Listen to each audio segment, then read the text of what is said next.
কড়া নিরাপত্তা বেষ্টনীতে রাজ্যে সম্পন্ন প্রথম দফার ভোট গ্রহণ। তীব্র গরম উপেক্ষা করে মানুষের মধ্যে ভোট দেওয়ার উৎসাহ ছিল চোখে পড়ার মতো। বাংলার এই ভোটকে পাখির চোখ করে সল্টলেকে দলীয় দফতরে ওয়ার রুম থেকে নজরদারিতে কেন্দ্রীয় স্বরাষ্ট্রমন্ত্রী অমিত শাহ। প্রথম দফার রণকৌশল কি তবে পার্টি অফিস থেকেই? শোরগোল বঙ্গ রাজনীতিতে একেবারে শহর কলকাতার মাটিতে দাঁড়িয়ে সরাসরি ভোটের রাশ নিজের হাতে নিলেন অমিত শাহ। বিজেপি সূত্রে খবর, প্রথম দফার ভোট হওয়া জেলাগুলির বুথভিত্তিক রিপোর্ট সরাসরি পৌঁছয় সল্টলেকের কন্ট্রোল রুমে। অমিত শাহ নিজে ডিজিটাল স্ক্রিনে নজর রাখলেন ভোটদানের হারের ওপর। কোনো সংঘর্ষ, অশান্তির খবর বা সাংগঠনিক ত্রুটি নজরে আসতেই তড়িঘড়ি প্রয়োজনীয় নির্দেশ দেন তিনি। মূলত দলের নিচুতলার কর্মীদের মনোবল বাড়াতে এবং সমন্বয় বজায় রাখতেই ভোট চলাকালীন তাঁর এই উপস্থিতি। এই হাই ভোল্টেজ লড়াইয়ের আবহে অমিত শাহের এই ডিরেক্ট মনিটরিং প্রতিপক্ষ শিবিরে কতটা চাপ তৈরি করবে তা ভাবাচ্ছে রাজনীতির কারবারিতে।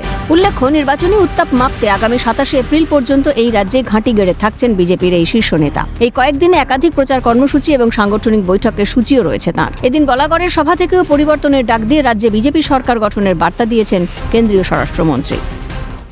आज प्रथम चरण का मतदान लगभग हो चुका है और ये मेरा पूरे बंगाल में 30वां कार्यक्रम है।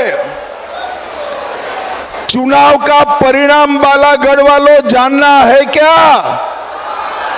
जरा जोर से बोलो, चुनाव का परिणाम जानना है? तुम मेरी बात मानकर चलना। 5 तारीख को दीदी का सुपड़ा साफ हो जाएगा। भारतीय जनता पार्टी की पूर्ण बहुमत की सरकार बंगाल में बनने जा रही है। সব মিলিয়ে প্রথম দফার ভোট শুরু হতেই অমিত শাহের সল্টলেকের দফতরে উপস্থিতি বঙ্গ রাজনীতিতে এক নতুন মাত্রা যোগ করেছে। কেন্দ্রীয় স্বরাষ্ট্রমন্ত্রীর এই অ্যাক্টিভ মোড কি ইভিএমে বড় কোনো ম্যাজিক দেখাবে? উত্তর মিলবে ভোট গণনার দিন। প্রথম দফা নির্বাচন, আর প্রথম দফা নির্বাচনে ওয়ার রুমে থেকে, অর্থাৎ বিজেপি কার্যালয়ে ওয়ার রুমে থেকে একেবারে প্রথম দফার নির্বাচন মনিটরিং করলেন স্বরাষ্ট্রমন্ত্রী অমিত শাহ। আজকে সকাল 10:20 থেকে প্রায় 2:20 পর্যন্ত তিনি বিজেপি পার্টি অফিসে থাকলেন এবং দেখা গেল বেরোনোর সময় তার মুখে চওড়া হাসি।